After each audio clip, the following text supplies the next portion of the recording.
Are you kidding me? There I was, just minding my own business. Literally, relaxing by my own pool, the one I paid for, built, and maintained, sipping a cold drink, when all hell breaks loose. Police sirens start screaming like banshees, echoing around Lakewood, and for a second, I wonder if someone finally lost control on the road again. But nope, it's just another Saturday, and the real emergency is, wait for it, HOA Karen, our self-proclaimed sheriff, on the phone with 911 because her teenage son saw me by the pool and threw a tantrum about community rules. You can't make this stuff up. But let's set the record straight. I wasn't just loafing around. I was sitting there, going over some pretty serious architectural plans for the new Veteran Rehabilitation Center with General Douglas Hayes, a guy who could command a room just by walking in, silver hair, posture so sharp you'd think he slept standing up, and more medals than my entire family combined. Our conversation? Funding, resources, government approvals, you name it, heavy stuff. That's what made it so funny, in a sad way, when Karen's precious boy, Kyle Sterling, stomped over with his 3 swim team buddies, all dripping in entitlement and ready for a showdown. Hey, old man, you're using the community pool without permission, Kyle barked, like he was king of the lake or something. His friends hovered behind him, swim trunks and all, eyeballing the pool that sits 50 feet inside my property line. The same pool they'd been eyeing for weeks, convinced it was theirs for the taking because, well, Kyle's mom is HOA president, and apparently that means you own the entire zip code. I looked up from my notes, glanced at the general, then back at this kid who clearly never had to work for a thing in his life. Kyle, this pool belongs to my family. If you want to swim, just ask. Otherwise, there's the community pool down the way. Of course, that didn't sit well with him, never does. He whips out his phone, starts recording, hoping to catch me yelling at minors for TikTok clout. What he didn't realize was that by hitting record, he just logged Exhibit A in a takedown that would make his mom's 3-year reign of terror unravel faster than she could say special assessment. And that's when things started getting good. I raised my voice just enough for the recording. Kyle, I'm in a federal meeting right now.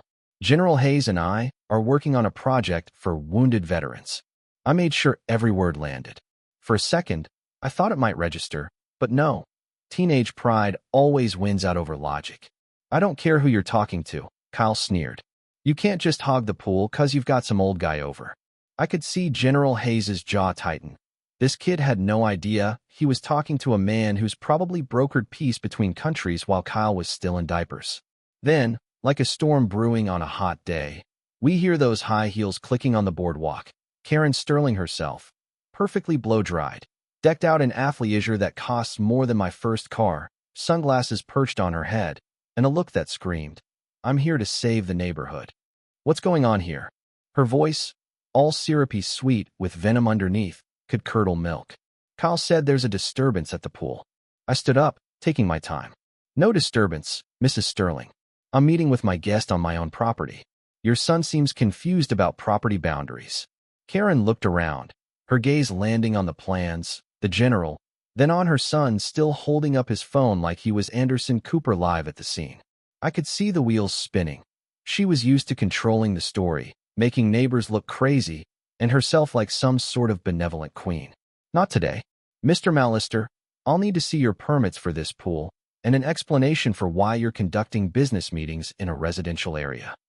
You could almost hear her reading the lines she'd practiced in the mirror. But just then, General Hayes stood up, all 6 feet and change, military presence radiating.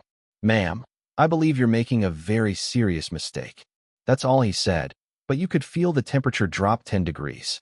I pulled out my phone, slow and deliberate. Before we get into permits, maybe Officer Martinez would like to see some security footage from last Tuesday.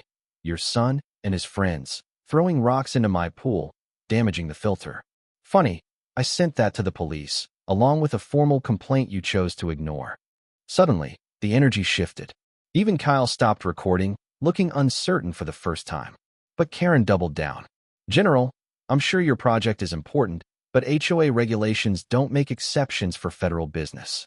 Mr. Mallister, you need a Form 12C for water activities and board approval for any business conducted here. You almost had to admire the commitment.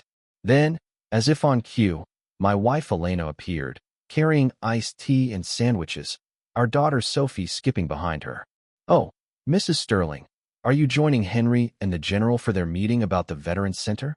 Elena's voice was pure kindness with just a little bite, the kind that makes people second-guess themselves. She pulled out a printed email, Karen's, threatening to bar me from HOA meetings for disruptive behavior. Kyle's phone caught every word as I read it out loud. Suddenly, this wasn't about pool permits. It was about who actually ran this community. General Hayes wasn't done. "Ma'am, if you can't produce documentation right now, I'll need you to leave. We have federal business to finish." For the first time, Karen looked rattled. The crowd that had started gathering sensed blood in the water. And then her phone rings, speaker on, for the whole world to hear. "Karen, it's Thomas Blackwood. The federal advisor is asking too many questions. Activate Plan B. We need to report contamination in the lake. Force evacuation within 48 hours. Meridian Development has too much at stake to let this slip." She fumbled to disconnect, but the damage was done. General Hayes stepped forward, voice ice cold. "Ma'am, keep that call connected. I'm officially interested in your conversation about forced evacuations." Karen tried to pivot, but Elena, my rock, had been busy. She pulls a bottle of industrial algicide from Kyle's backpack. "Can you explain why your son has this? This stuff is banned, dangerous." Kyle's face went from angry to shocked. "Mom, you packed that for me this morning. Said it was sunscreen." For a second, the kid just looked lost, like he finally saw the puppet strings his mom had been pulling. Sirens drew closer. Officer Martinez steps in, takes one look at the bottle, the emails, the crowd, and Kyle, who, to his credit, stepped forward, voice shaking. "Officer, my mom gave me this, told me to bring it swimming. She's been threatening to force families out for some business deal with Meridian Development." Suddenly, everything Karen had built was collapsing. Then Dorothy Campbell, 75 and tough as nails, crossed the lawn with a banker's box. "Officer, I've been waiting for this day. Here's every illegal thing Karen's done as HOA president, every payment from Meridian Development. My late husband's geology research. She stole it. There are rare earth deposits under our lake. That's what this was really about." And just when you think it's over, black SUVs pull up. Feds, led by Senator Patricia Webb herself. "We've been investigating Meridian for federal crimes. Mrs. Sterling, you're under arrest." Karen's face went slack as 2 FBI agents cuffed her. Kyle, tears streaming, asked me, "Did you know this was going to happen?" All I could do was nod. "Kyle, your courage helped end this. You did the right thing." But Meridian wasn't done. Limos pulled up, lawyers poured out, news cameras rolling. This was an illegal entrapment, the lead attorney boomed. Senator Webb cut her off. "Your clients are under federal investigation for racketeering and fraud." The lawyers waved forged injunctions. General Hayes called a judge on speaker to confirm they were fake, and Kyle, streaming live on TikTok, made sure 50,000 people saw the whole thing. Elena, not to be outdone, plugged in a ground-penetrating radar device, her secret project for months.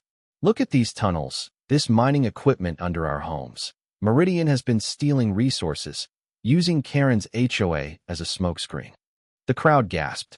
Senator Webb ordered more arrests. The evidence kept piling up. 6 months later, Lakewood's a new place. Karen's in prison, her name on a fund for residents who need legal help against bullies. The pool's a historic landmark. My daughter Sophie's teaching kids about their rights. Kyle, now a local hero, is heading to Harvard Law. His videos on fighting HOA corruption have millions of views. Elena consults on environmental health. General Hayes leads a new task force rooting out corporate crime. We didn't just beat a bad neighbor.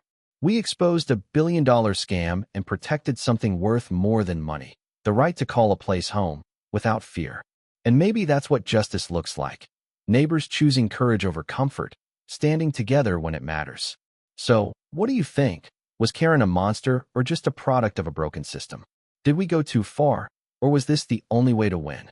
Let me know down in the comments. Tell your own stories. Draw your lines between right and wrong. Because honestly, community is what we make of it. And if you ever find yourself in a showdown with your own HOA villain, remember, sometimes it takes a whole neighborhood to bring one bully down.